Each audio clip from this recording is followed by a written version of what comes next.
이번 시간에는 그 주방의 변천 과정에 대해서 살펴보도록 하겠습니다. 그 주방의 변천 과정은 그 개화기 때부터 그 서구식 그 숙박 시설의 발달과 더불어 발전해 왔다고 볼 수 있겠습니다. 이는 그 서구식 숙박 시설로부터 우리나라의 호텔 개념을 가지고 최초로 등장한 외국인을 대상으로 숙박과 숙식을 동시에 제공하였다는 사실에 대해서 알 수 있겠습니다. 일반적인 주방과 시설을 갖춘 호텔 주방과의 차이가 있겠지만 초창기 대부분의 주방은 단순히 외국인을 위한 주방 시설이었기 때문에 규모나 시설 면에서 보잘것없는 초라한 모습이었다고 할 수가 있겠습니다. 그러나 이 관광산업의 발전을 계기로 이용 고객의 욕구가 다양하게 변화가 되면서 그 식음유부 사업의 형태가 주방의 규모나 운영 방법을 달리하도록 주도를 하였습니다. 그래서 개화기 전후의 주방에 대해서 살펴보도록 하겠습니다. 그 1598년 태조 7년 지금의 그 명륜동에 위치한 국립대학인 성균관의 명륜당에서 공부하던 유생들을 위한 식당과 주방이 있었다는 기록이 있습니다. 여기에서 처음으로 식당이라는 용어를 사용하였고 그에 따른 주방의 규모와 시설이 있었음을 알 수 있습니다. 개화기에 접어들면서 근대적인 숙박시설인 주막 또는 그 이후인 여관과 같은 숙박시설은 주로 내국인을 대상으로 구조가 형성되었습니다. 특히 그 외국인의 식생활에 맞는 음식과 숙박을 제공하기 위하여 호텔이 자연적으로 발생하면서 탄생하게 되었는데 우리나라 최초의 호텔은 바로 그 인천의 대불 호텔입니다. 그 대불 호텔은 개화기 인천항을 중심으로 외국과의 교역이 성행하면서 일본인의 손에 의해서 건설이 되었습니다. 그 당시 대불 호텔의 영업이 번창하는 것을 본 청국인 이태라는 사람이 대불 호텔을 바로 건너편 대불 호텔 바로 건너편의 2층으로 된 건물인 스튜어드 호텔을 개업을 하였습니다. 이러한 호텔들은 주로 외국인에 의해 운영되었고 또한 외국인을 상대로 영업을 하였기 때문에 서양 음식을 만들기 위한 기본적인 주방시설이 갖추어져 있음을 추정할 수가 있겠습니다. 그러나 그 규모는 작은 단위인 식사를 만들기 위한 소규모 시설이었습니다. 그래서 우리나라에서 서양 요리가 처음 소개된 것은 이러한 호텔 건립 이전인 1876년에 체결된 병자수조약에 의해 제물포, 부산, 원산항 등 3개 항구가 개항되어 서양 문물이 들어오면서 부터라고 할 수 있겠습니다.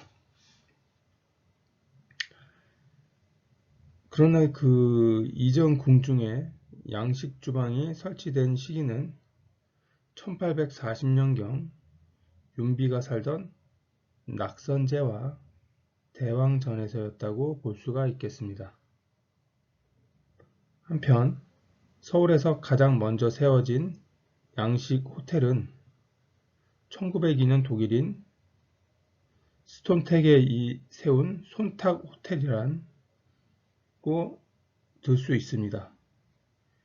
2층으로 된 이 호텔의 구조는 위층은 귀빈들의 객실로 사용하였고 아래층은 보통 객실과 식당으로 만들어 외국인 및 고관들이 출입하는 고급 사교장으로 이용하게 되었습니다. 러시아일 전쟁 때 영국의 처칠이 당시 종군 기자의 임무를 띠고 만주로 가는 길을 이곳에서 숙식한 사실이 있고, 일본의 이토 히로부미도 머문 일이 있다는 사실로 미뤄보아 대체로 전문적인 고급 서양 음식을 만들어 제공할 수 있는 주방 시설이 있었음을 쉽게 짐작할 수가 있겠습니다. 개화기 당시 초기 숙박 시설을 갖춘 호텔들은 대부분 외국인에 의해서 세워졌고 또 외국인을 상대로 하는 영업이었기 때문에 서양 요리를 제공하기 위해서라도 주방 시설은 필수적이라고 할 수가 있겠습니다. 그러나 이제 시설 규모나 완벽한 주방은 아니었기 때문에 기본적으로 갖춰야 할 시설과 인원이 있는 주방이 등장한 시기였기 때문에 이 시기를 호텔 주방의 태동기라고 볼 수가 있겠습니다. 그래서 다시 정리하면 호텔 주방의 태동기,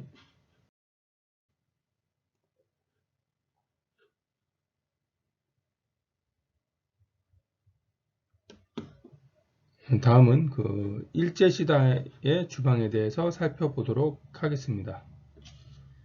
그래서 이 시기 호텔은 전적으로 철도의 발전에서 기인이 됐는데, 철도는 부산에서 만주에 이르기까지 개설되면서 한반도를 경유하여 만주로 가는 많은 외국인들을 위한 서양식 건축 양식을 겸한 숙박시설의 설립의 계기가 되었습니다. 1905년 경부선의 개통을 기점으로 1910년 2월 부산역을 벽돌 2층으로 개축하여 1층은 여객을 위한 대합실과 철도 사무소를, 2층은 숙박시설을 갖춰서 1912년 7월에 영업을 하게 되었습니다.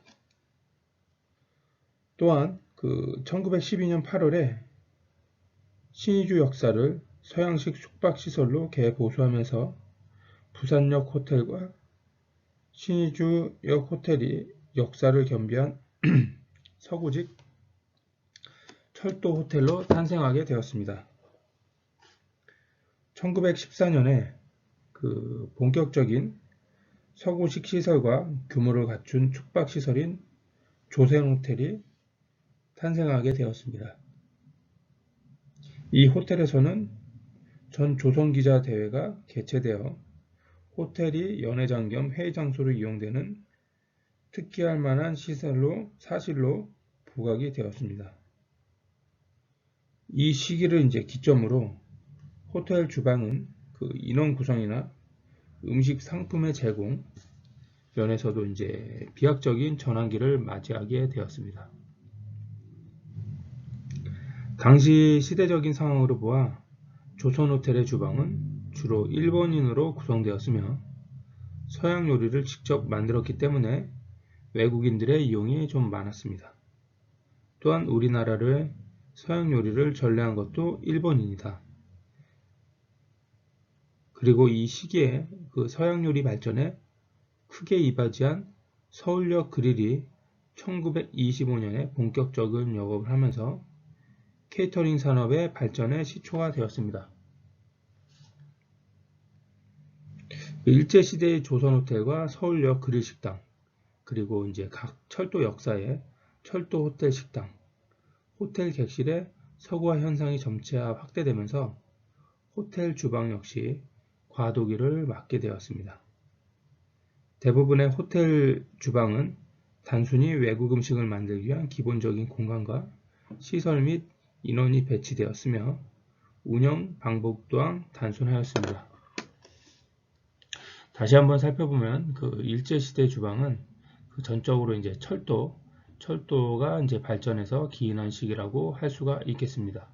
그래서 철도이기 때문에 역을 중심으로 숙박 시설이 건립되기 시작했습니다. 그래서 1914년에 이제 본격적인 서구식 시설과 규모를 갖춘 이제 숙박시설인 조선호텔이 이제 생기게 되었습니다. 그래서 일제시대에 이제 조선호텔과 서울역의 이제 그릴식당, 그리고 각 철도 역사의 철도 호텔 식당, 호텔 객실의 서구화 현상이 점차 높아가면서 호텔 주방 역시 과도기를 맞게 되었습니다. 대부분의 이제 호텔 주방은 이제 단순히 외국 음식을 만들기 위한 기본적인 공간과 시설, 인원이 배치되어 있으며 운영 방법 또한 좀 단순하게 되었다고 하였습니다. 다음 장 보겠습니다. 그래서 해방 후의 주방에 대해서 살펴보도록 하겠습니다. 해방 후의 주방은 일제 말기에 이제 세워진 반도 호텔, 반도 호텔은 이제 우리나라 호텔 산업의 인식을 변화시키는데 크게 기여했다고 나와 있으면서 주방도 이제 미국의 이제 최신 시설과 규모를 갖추었기 때문에 해방 이후에 관광 호텔 발전에 크게 영향을 미쳤다고 할 수가 있겠습니다.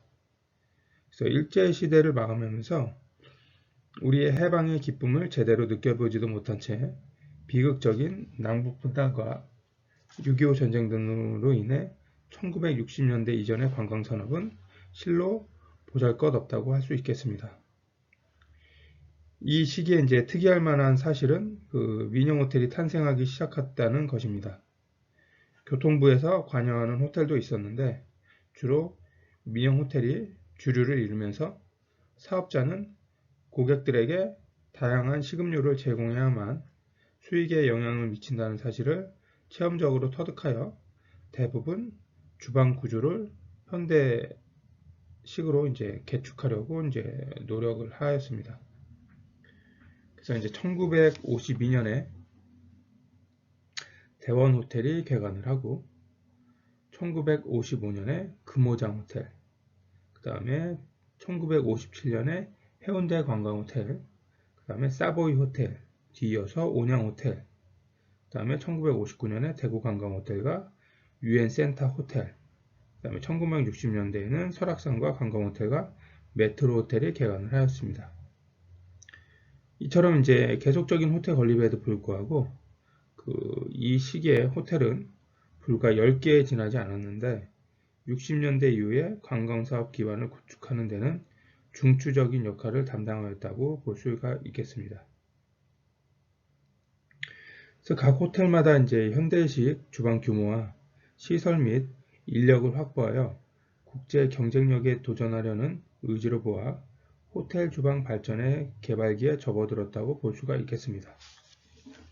그래서 정부 주도형의 호텔보다는 민간 주도형의 호텔이 건립되었다는 것은 관광 사업을 재정하기 전 단계였기 때문에 호텔 경영이 매우 소극적이고 여관의 틀을 벗어나지 못했습니다. 그러나 외국 관광객을 유치하려는 의도에서 식음료 사업은 점차 발전을 거듭나게 되었고 아울러 식음료의 지원부서로서 주방 또는 비약적인 발전의 기틀을 마련하였다고 할 수가 있겠습니다. 그래서 다음은 이제 현대적 감각의 주방에 대해서 살펴보도록 하겠습니다.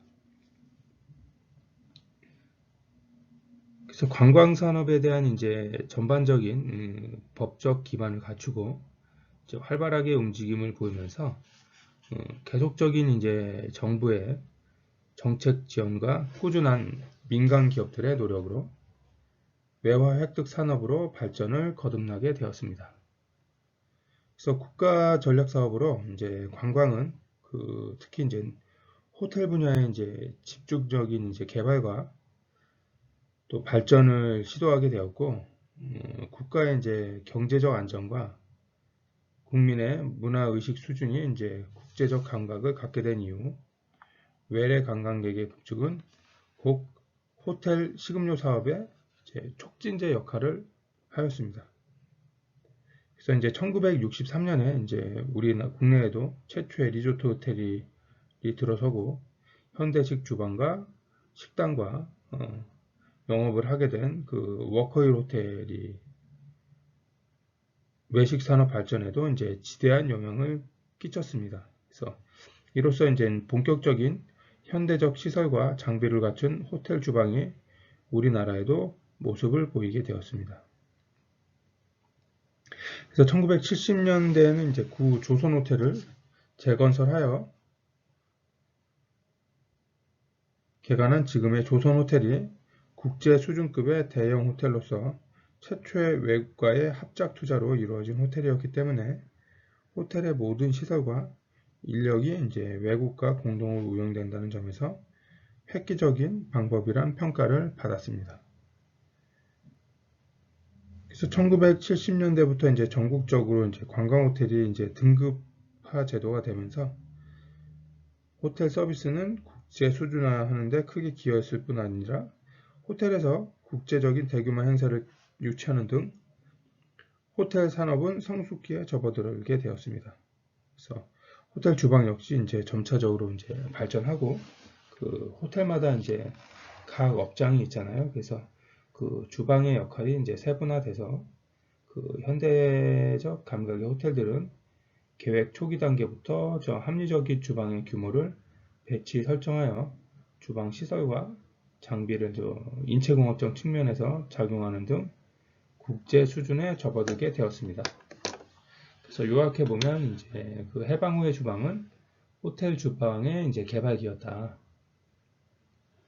그다음에 그 일제 말기에 세워진 반도 호텔은 우리나라 호텔 산업의 인식의 변화를 시키는데 이제 크게 기여를 했다. 그다음에 주방도 이제 미국의 이제 최신 시설과 규모를 갖추었기 때문에 해방 이후의 관광 호텔 발전에 큰 영향을 미쳤다.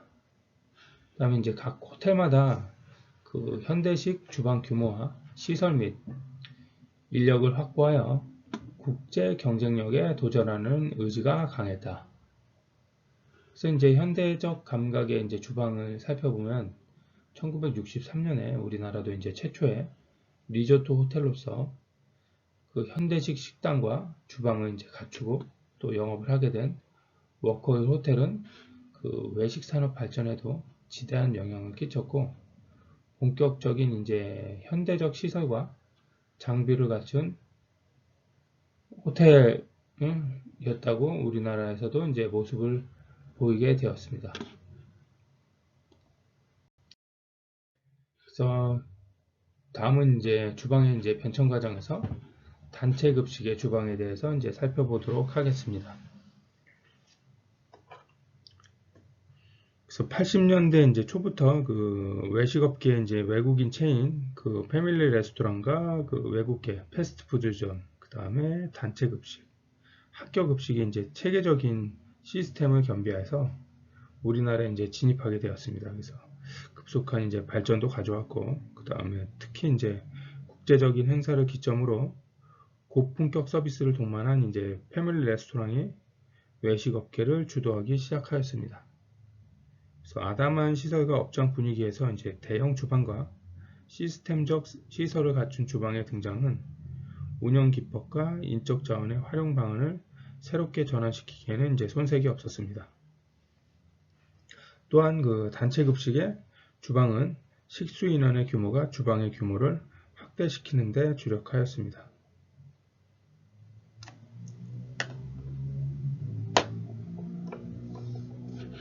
그래서 다시 이제 살펴보면 요약해보면 단체 급식 주방은 이제 80년대 이제 초부터 그 외식업계 그 외국계 체인 패밀리 레스토랑과 그 패스트푸드 그 다음에 단체 급식, 학교 급식, 그 다음에 체계적 시스템을 겸비하여 국내에 진입하여 이제 급속한 발전을 가지고 왔습니다. 그래서 대형 주방과 이제 시스템적 시설을 갖춘 주방의 등장은 운영 기법과 그 인적 자원의 활용 방안을 새롭게 전환시키기에는 손색이 없었습니다. 그래서 단체 급식의 주방은 그 식수 인원의 규모가 주방의 규모를 확대시키는 데 이제 주력을 하였습니다. 그래서 다음 시간에는 이제 그 주방 관리의 특성에 대해서 이제 살펴보도록 하겠습니다. 그래서 이제 주방 관리 이제 특성의 그 주방 관리 조직의 개요. 그래서 어떤 조직, 주방은 어떤 조직이고 어떻게 관리해야 되고, 주방 조직의 이제 소프트 결정 요인은 무엇이고, 그 다음에 주방 조직의 하드 결정 요인, 뭐 규모별이나 부서별 조직, 뭐 기능별 조직에 대해서 이제 살펴보고, 그 다음에 주방 구성의 좀 일반적인 형태, 그러니까 뭐 예를 들어서 전통용 주방하고 뭐 혼합형 주방, 그 다음에 분리형 주방, 그 다음에 편의형 주방, 그래서 주방의 형태에 대해서 한번 살펴보고, 그 다음에 이제 주방 규모에 따른 분류, 그래서 이제 뭐 호텔 주방이라면 뭐 2급 이하의 호텔 주방, 그 다음 뭐 소규모 주방, 뭐 1급 이하의 중규모 주방, 특 2급 이상의 대규모 주방으로 이렇게 분류할 수가 있겠습니다. 그래서 기능에 의한 분류에 대해서 살펴보고, 그 다음에 뭐 뜨거운 음식은 이제 중심 지원 주방에 이제 메인 프로덕션 키친이라고 하죠. 그래서 핫 키친이라고 하고, 그래서 뭐 그 다음에 차가운 음식을 만드는 이제 콜 키친, 콜 키친이라고 하죠. 그 다음에 뭐 부처 주방, 그 다음에 페스츄리 베이커리 주방, 그 다음에 아이스 아트룸, 얼음 조각. 뭐 예전에는 이런 주방들이 많이 있었어요. 호텔마다. 그래서 특급 호텔에는 꼭 이런 공간을 갖고, 그래서 아트실이 따로 있었는데 지금은 이제 많이 축소가 되고 외부에서 뭐 이용을 한다거나 그런 저기도 많이 바뀌었죠. 그 다음에 이제 영업을 하는 주방, 이제 뭐 커피숍 주방이라든지, 그 다음에 뭐 연애 주방, 그 다음에 각 업장별 주방에 대해서 이제 살펴보도록 하겠습니다. 그래서 주방 조직의 이제 직무별 업무 내용, 그래서 뭐 키친 셰프는 뭐 주방 운영이나 뭐 관리, 연애 주방 관리, 뭐 식자재 관리, 인적 관리, 교육 관리, 신메뉴 관리, 뭐 수시 업무, 뭐 기타. 그 다음에 어시스트 셰프는 뭐 주방 및 기물 관리, 식자재 관리, 반출, 조리 준비 및 가공. 그 다음에 방켓 패스트리 업무, 뭐 주방 업무. 그래서 핫키친에서는 뭐 더운 요리 담당하고, 여기서도 이제 나눠지겠죠. 파트별로. 그래서 뭐 육수를 끓인다든지, 뭐 소스를 끓인다든지, 스프를 만든다든지, 그런 식으로 나눠지고, 그 다음에 콜키친, 그 다음 패스츄리 셰프, 뭐 파트 셰프, 그 다음에 뭐 소스류, 뭐 테린이나 오드블, 뭐 애프타이저, 뭐 그런 걸 만드는. 그 다음에 이제 부처 키친에는 이제 뭐 식자재 검수, 뭐 냉장 냉동 관리하고, 그 다음에 육류하고 생선, 뭐 가공, 뭐 그런 업무를 보겠죠. 그 다음에 이제 룸서비스 주방에 대해서 한번 살펴보고, 조직적 직무별 그 업무 내용, 뭐 조직 뭐 이사, 뭐 부장, 주방장, 뭐 퍼스트, 뭐 세컨급, 뭐 지금은 뭐 꼬미용, 꼬미토, 뭐 꼬미에이 뭐 그런 식으로 나오죠. 그런 식으로 해서 그 역할에 대한 그 주방장의 역할 아니면은 뭐 직원들의 역할에 대한 부분을 한번 살펴보도록 하겠습니다. 그다음에 이제 다음에는 이제 주방의 이제 환경, 그래서 주방 환경에 대한 견해에 대해서 한번 살펴보고, 주방 환경의 이제 중요성, 그래서 주방은 이제 고객에게 좀 안전하고 위생적이고, 주방은 이제 고객에게 안전하고 위생적이어야지 고객들이 또 믿고 신뢰하고 이용을 하겠죠. 그 다음에 이제 최상의 상품을 만들어낼 수 있는 공간이라고 이제 고객들한테도 알리고, 또 고객에게 직접 접대하는 판매 장소이라고 널리 알려야겠죠.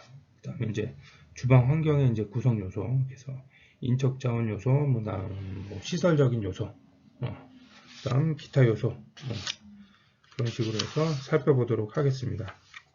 그러면 오늘은 여기까지 하고 다음 시간에 뵐게요.